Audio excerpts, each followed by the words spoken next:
Madame la ministre de l'Éducation nationale, je n'ose pas y croire. La semaine dernière, j'ai été contacté par des parents et des lycéens de la voie professionnelle partout en France. Tenez-vous bien, depuis la rentrée, soit près de 7 mois, plusieurs centaines de milliers de lycéens effectuent leur stage sans être payés. C'était pourtant la grande promesse du président Macron. Plus de stages pour les lycéens de la voie professionnelle et en contrepartie, une rémunération. Alors, Madame la ministre, voilà ma question. Où est passé le respect ? Où est passé le respect quand on oblige des lycéens à trouver des stages tout seuls? Parce que tout le monde n'a pas le réseau du lycée Stanislas pour qu'à la fin, dans les entreprises, ils effectuent des tâches sans aucun rapport avec leurs études. Où est passé le respect quand ces stages sont payés par l'État et non par les entreprises? Un cadeau pour le patronat qui ne paie rien. Une arnaque pour les lycéens qui se retrouvent à travailler 1 à 5 € de l'heure. Ce n'est pas de l'enseignement professionnel, c'est de l'exploitation. Où est passé le respect quand vous refusez à la jeunesse ouvrière, à ses futurs ouvriers, commerçants et techniciens hautement qualifiés, l'allocation d'autonomie de 1 159 € pour leur travail en atelier que nous vous avons soumis au vote? Et où est passé le respect, mes chers collègues, lorsque vous huez ma question sur la voie professionnelle, alors que si c'était vous qui avez un retard de 7 mois sur vos indemnités, ce serait tous les jours un sujet à l'Assemblée nationale. Alors, où est passé le respect, Madame la ministre, quand l'État doit de l'argent à 1/3 de la jeunesse scolarisée et que tout le monde s'en fout? Parce que qui ici s'intéresse à la jeunesse populaire? Sûrement pas les macronistes qui sont, et certainement pas la bande à Bardella qui, au Parlement européen, vote contre la rémunération des stages. Et en France, quand il faut défendre la jeunesse ouvrière, rien, Bard est pas là. Madame la ministre, je vous pose donc la question clairement. Pourquoi les lycées de la voie professionnelle ne sont toujours pas payés et quand seront-ils payés? Madame la ministre, rendez l'argent! Je vous remercie.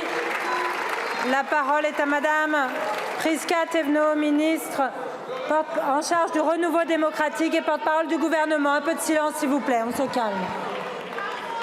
Merci Madame la Présidente, Mesdames et Messieurs les députés, Monsieur le député Louis Boyard. Oui, nous avons fait avec le Président de la République de la filière professionnelle une filière d'excellence. Et notamment, mais vous allez écouter ma réponse. Et notamment avec la réforme de la filière professionnelle qui a pu être mise en place grâce à cette majorité. Cette majorité qui a fait en sorte qu'il y ait effectivement un lien plus étroit entre les entreprises et les étudiants, avec la mise en place de bureaux d'entreprise au sein des établissements, en luttant notamment contre le décrochage scolaire avec des mesures très précises et en mettant une gratification sur les stages des lycéens professionnels. Alors j'annonce aux familles et aux lycéens qui peuvent s'interroger aujourd'hui légitimement que d'ici la semaine prochaine, 100 000 jeunes lycéens verront leur gratification arriver et que sur les semaines à venir, le reste des gratifications arriveront. Mais vous voulez parler d'arnaque, Monsieur Louis Boyard. Mais l'arnaque ici, c'est qui? C'est qui ose aussi nous demander des leçons alors que vous êtes opposé à la mise en place de cette réforme, alors que vous êtes opposé à la mise en place de cette gratification. Alors oui, Monsieur Louis Boyard, vous pouvez parler de gratification, vous pouvez dire que vous n'osez pas y croire, mais moi je n'ose toujours pas croire à votre capacité à faire de l'indécence votre seule compétence. Je vous remercie, Madame la ministre. La parole Ministre délégué. Non, vous vous taisez, autrement je vous rappelle à l'ordre. C'est inadmissible. Vous voulez parler de respect, Monsieur Boyard, pendant tout le long de votre question et vous ne respectez pas cet hémicycle.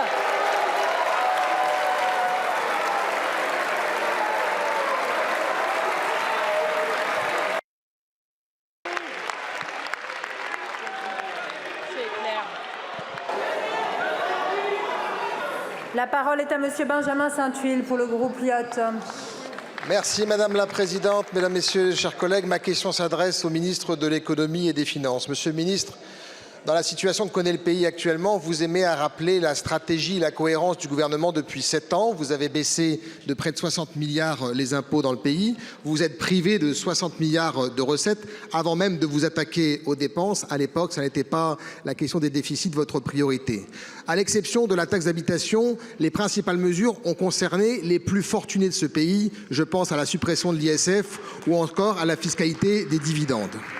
Vous l'avez fait au prétexte que le prélèvement obligatoire, le taux de prélèvement obligatoire est l'un des plus élevés dans le monde. Vous l'avez fait en nous disant que c'était notre devoir. Aujourd'hui, le taux de prélèvement en France reste l'un des plus élevés du monde. Vous avez donc échoué sur la question de la pression fiscale. En plus de cela, vous avez créé de manière abyssale une dette que personne ne peut nier aujourd'hui. Nous, le groupe Lyot, avons fait un certain nombre de propositions pour plus de justice fiscale il y a maintenant près d'un an. Je ne reviendrai pas sur les propositions de baisse de dépenses puisque ce n'est pas le sujet du jour, même si nous en avons fait un certain nombre. Je veux revenir sur les recettes parce que de l'avis de tout le monde et du président de la République, c'est là que le bas blesse. Ma question, monsieur le ministre, est donc simple. Quand et comment comptez-vous prendre en compte les propositions qu'a formulées le groupe Lyot il y a près d'un an pour taxer les plus riches de ce pays à travers les super dividendes, les super profits et le rachat d'actions pour qu'enfin la justice fiscale existe dans ce pays? Je vous remercie. Merci beaucoup, mon cher collègue. La parole est à monsieur Bruno Le Maire, ministre de l'Économie et des Finances. Madame la Présidente, Mesdames, Messieurs les députés, Monsieur le député Benjamin Sainte-Huile, nous sommes autant attachés à la justice fiscale que vous. Quand vous dites que nous avons baissé les impôts uniquement sur les plus riches, nous avons défiscalisé les heures supplémentaires des ouvriers, des employés, c'est une baisse d'impôts sur les plus modestes et sur ceux qui travaillent. Nous avons mis en place une prime Macron totalement défiscalisée pour tous ceux qui travaillent et qui font des heures supplémentaires. Il me semble que c'est une aide fiscale pour ceux qui sont les plus modestes. Nous avons baissé l'impôt sur le revenu. Ça touche toutes les catégories, en particulier ceux qui ont les niveaux de revenus les plus modestes. Nous avons pris des décisions en matière de fiscalité internationale. Nous avons taxé les gens du numérique. Nous avons fait la taxation minimale à l'impôt sur les sociétés. Ce sont des mesures de justice fiscale pour l'ensemble de la société française. Si vous avez des propositions complémentaires, nous sommes toujours prêts à regarder les propositions pour baisser la dépense et nous permettre de rétablir nos comptes publics. Nous aurons, dans quelques jours, à la fin du mois d'avril, un débat sur le programme de stabilité. Ce sera l'occasion pour le groupe Lyot, comme pour tous les groupes d'opposition, de faire valoir leurs propositions en matière de rétablissement des finances publiques, avec un objectif, revenir sous les 3% de déficit public en 2027. Je vous remercie, monsieur le ministre. Monsieur le député. Oui, Monsieur le ministre, avec tout le respect que je vous dois, c'est un peu usant d'avoir toujours les mêmes formules. Vous nous faites, avec un peu de mépris, le retour sur nos propositions. Les propositions de super dividendes, de rachat d'actions, ce n'est pas des propositions bolcheviques. Elles viennent même de vos rangs de la majorité à travers le MoDem. Donc à un moment donné, il faut pouvoir les mettre sur la table. Et puis pour vous dire les choses avec un peu de clarté, et comme le dirait le président de la République, ça fait 7 ans que tu es là, Bruno. Il est temps de s'y mettre. Merci, monsieur le ministre.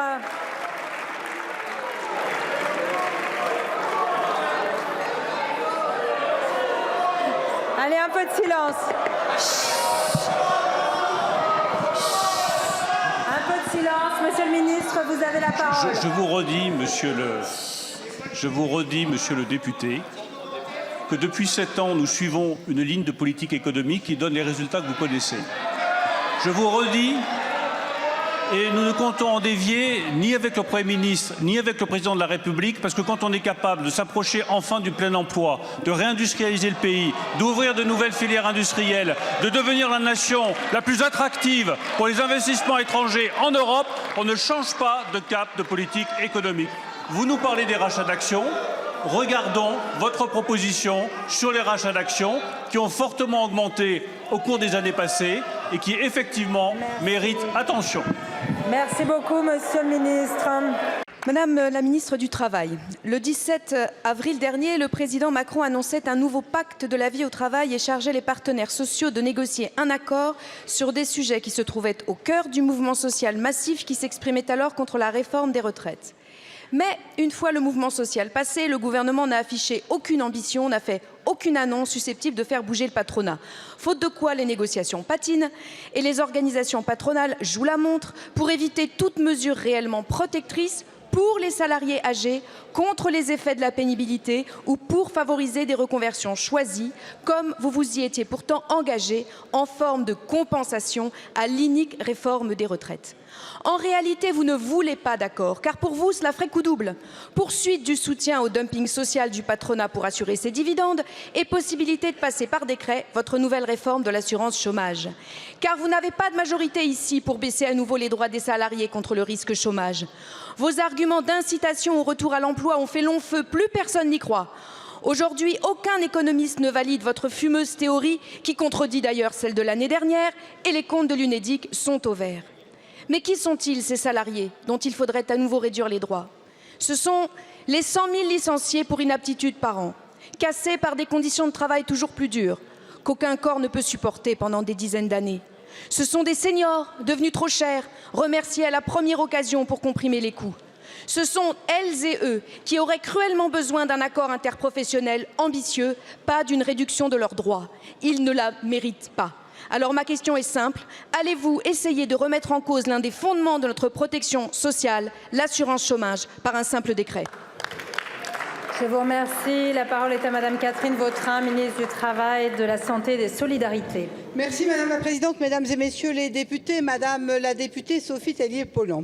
Madame la députée, votre question est un peu en avance de phase parce qu'au moment où vous posez cette question, les partenaires sociaux sont précisément encore en train de négocier. Donc, premier élément que je souhaite redire ici devant la représentation nationale, le dialogue social existe. C'est tellement vrai que les partenaires sociaux nous ont demandé à Monsieur le Premier ministre, le 26 mars dernier, de repousser la date de la remise de l'accord. C'était normalement hier. Hier, ils ont fait savoir qu'ils avaient besoin d'une journée de plus. Au moment où j'arrivais à l'Assemblée, nous n'avions pas encore le retour. Il n'est très exactement que 15h40.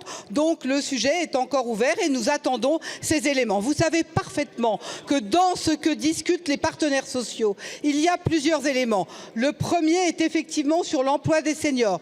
Parmi les éléments sur l'emploi des seniors, il y a effectivement l'employabilité. Il y a aussi la notion d'usure, qui est un point extrêmement important. Il y a le sujet de la reconversion. Il y a le sujet de la formation. Vous ne pouvez pas ne pas commencer à vouloir tirer les conclusions alors même que les partenaires sociaux n'ont pas donné leurs éléments. Vous savez très bien que dès lors qu'ils nous remettront leur copie, à ce moment-là, les partenaires sociaux auront 10 jours pour aller signer ce qui aura été présenté, qu'ensuite cet élément sera transmis à Monsieur le Premier ministre. C'est cela la règle, c'est le respect du Code du travail, c'est le L1, le Code du travail, rien que le Code du travail, si nous ne l'avions pas fait, qu'auriez-vous dit? Allez-y, Madame la députée. Madame la ministre, quand on dit aux partenaires sociaux de négocier, il arrive, et c'est souvent le cas, car le patronat est bien plus fort pour négocier que les salariés, que les gouvernements agissent, que les gouvernements impriment, que les gouvernements fassent des propositions. Merci, ce n'est pas le cas. Madame la ministre. Merci Madame la Présidente. C'est votre lecture du dialogue social, c'est pas le nôtre. Le nôtre, c'est le respect des deux partenaires, les organisations syndicales d'un côté, les organisations patronales de l'autre. C'est ça le dialogue social. Merci beaucoup, Madame la ministre. La parole est à Monsieur. Je vous remercie. La parole est à Monsieur Éric Coquerel pour le groupe La France Insoumise. Merci. Question au ministre de l'économie et du budget. Votre politique budgétaire et économique mène le pays dans le mur. Lors de la loi de finances, vous avez surestimé la croissance 2024, sous-estimé le déficit 2023. Mais nous y voilà. La croissance sur laquelle vous comptiez pour réduire ce déficit, dont vous faites le Graal de vos politiques, sous contrainte réaffirmée par Bruxelles, n'est donc pas là. Alors même qu'Emmanuel Macron rejoint notre analyse de longue date, à savoir que le déficit vient de la baisse des recettes et non de l'augmentation des dépenses, ce que par ailleurs je vois comme une autocritique de sa politique depuis 2017, que faites-vous? Un premier coup de rabot de 10 milliards soi-disant indolore, que pourtant les ministres s'épuisent à trouver tant leur budget est à l'os. Prévu pour fin mars, seuls 2 ministères ont rendu leur copie. Pour la suite, vous annoncez 20 milliards de nouvelles baisses en 2025 et la volonté de s'en prendre aux dépenses sociales. Les 3 milliards que vous comptez rapter indûment à l'Unédic pour le plus grand malheur des chômeurs ne sont-ils pas une première étape, Bruno Le Maire, au projet de démantèlement de notre système assurantiel universel de protection sociale et de santé? En s'attaquant ainsi aux dépenses publiques, vous diminuez encore les recettes qu'elles induisent. En réduisant les prestations sociales, vous affaiblissez la consommation populaire, l'un des principaux feux de notre économie. Oui, votre politique budgétaire est mauvaise pour l'économie et la population et est incapable de répondre aux défis climatiques. En définitive, vous comptez faire payer aux revenus issus du travail les cadeaux mirifiques accordés à une toute petite minorité d'ultra-riches. Et ce n'est pas la mission commanditée à la minorité présidentielle sur la taxation de la rente qui va changer la logique de votre politique, elle apparaît comme à l'heure. L'exécution du budget 2024 n'aura rien à voir avec celui adopté. Pour preuve supplémentaire, je suis certain que le déficit 2024 que vous annoncerez bientôt dans le programme de stabilité dépassera largement les 4,4 initialement prévus. Pour toutes ces raisons et pour un évident impératif démocratique, vous ne pouvez vous soustraire à un projet de loi de finances rectificatif sans 49.3. À défaut, une motion de censure sur votre politique budgétaire. Merci beaucoup, Monsieur le Président Coquerel. La parole est à Monsieur Bruno Le Maire, ministre de l'Économie et des Finances. Madame la Présidente, Mesdames et Messieurs les députés, Monsieur le Président Coquerel, vous aurez l'occasion de défendre votre vision de la politique budgétaire que nous connaissons, augmentation des impôts, augmentation massive de la dépense publique et accélération de l'endettement du pays lorsque nous présenterons le programme de stabilité, puisqu'il y aura un débat sur le programme de stabilité le 29 et le 30 avril prochain. Je vous donne rendez-vous à ce moment-là. Vous ferez valoir vos positions. Nous ferons valoir la politique qui a été la nôtre depuis 7 ans avec le Président de la République et avec cette majorité. Nous avons relancé la croissance et l'activité dans notre pays. Nous avons créé 2 millions d'emplois. Nous avons engagé la réindustrialisation et nous avons évité à la France de passer par la case récession, contrairement à beaucoup d'autres pays européens. Voilà la politique économique que nous avons mise en place, car voilà le vrai enjeu, garantir la puissance économique de la nation française. Le deuxième volet de notre politique, qu'a parfaitement rappelé le Premier ministre tout à l'heure, c'est effectivement faire des économies là où c'est nécessaire. En 2023, nous avons eu une mauvaise surprise pour les recettes. On gagne moins, on dépense moins. C'est le bon sens qui fait tellement défaut à la NUPES, mais qui est le propre aussi de cette majorité. On fait des économies quand c'est nécessaire et là où c'est utile pour rétablir nos comptes publics. Enfin, troisième élément qui nous différencie, Monsieur Coquerel, nous ne voulons pas augmenter les impôts des Français. Ça a été la ligne constante que j'ai tenue comme ministre des Finances depuis 2017. C'est la ligne que vient de rappeler le Premier ministre. C'est la ligne qu'a constamment défendue le Président de la République. Pourquoi? Pas pour faire des cadeaux aux riches, mais parce que la stabilité fiscale, ça permet aux entreprises d'investir, de créer des emplois, d'ouvrir des usines, de garantir la prospérité sur nos territoires, de relancer la puissance économique française. La stabilité, la visibilité fiscale, c'est la solidité et le choc de notre économie. Nous n'augmenterons pas les impôts des Français. Merci beaucoup, Monsieur le ministre. Merci Madame la Présidente. Ma question sera pour Monsieur le Premier ministre. Monsieur le Premier ministre, vous receviez le mois dernier les lauréats du concours Femmes Entrepreneurs. Savez-vous que l'une d'entre elles est morte hier, poignardée gratuitement sur le chemin du travail? Il s'agissait d'une jeune femme accomplie, mère de famille, une entrepreneur qui avait fait son retour au pays. Je tiens donc à rendre hommage en ce jour, en ce lieu, à Hélène Tarcy-Sétout. C'est la population... Merci, chers collègues. C'est la population qui a arrêté l'assassin présumé. Je tiens à remercier ces citoyens qui ont fait preuve d'une grande bravoure en se lançant à son assaut. La Guyane perd une citoyenne émérite. Cette situation fait suite à plusieurs courriers, de ma part, mais plus largement des élus parlementaires de Guyane. Des courriers laissés sans réponse alors même qu'ils alertaient sur des multiples formes de criminalité et qu'ils formulaient des propositions concrètes pour y faire face. Dans ma même veine, plusieurs amendements ont été déposés, rejetés, déposés à nouveau, rejetés à nouveau. Tout ça sur fond de posture politique d'une majorité et d'un gouvernement drogué à l'autosatisfaction. Mais Monsieur le Premier ministre, la Guyane n'est pas la France.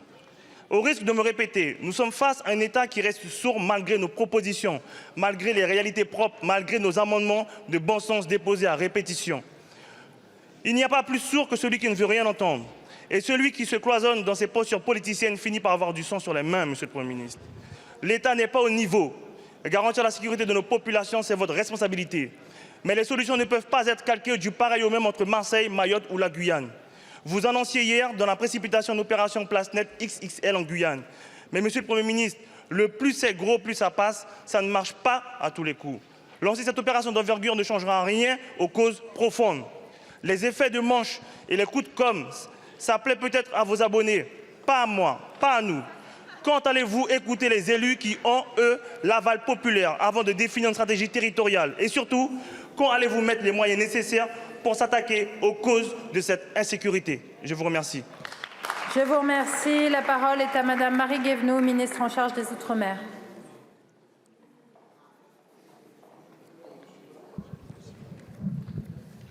Merci Madame la Présidente. Monsieur le Président Davy Riemann, à travers votre question, vous évoquez la mort d'Hélène Tarcy-Setou, à laquelle je veux rendre hommage, à laquelle le Premier ministre tout à l'heure a rendu hommage.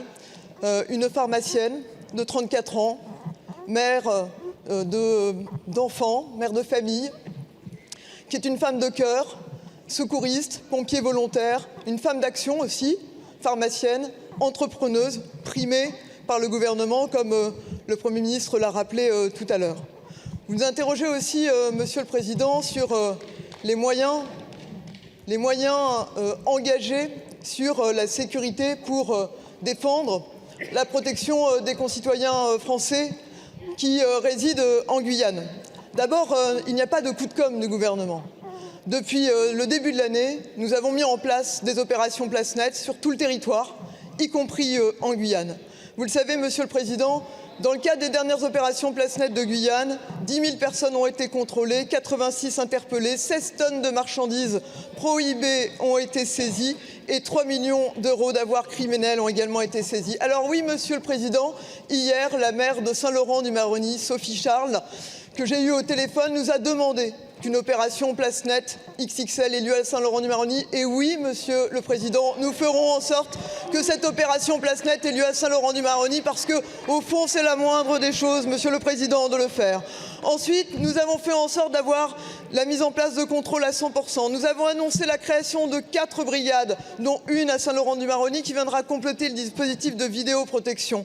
Alors, Monsieur le Président Riemann, nous sommes engagés, fortement engagés. Et écoutez, j'ai entendu votre question. Elle était, au fond, respectueuse dans un premier temps, mais très acerbe sur la fin. Vous n'étiez pas là pour voter les moyens supplémentaires de la police et de la justice, Monsieur Riemann.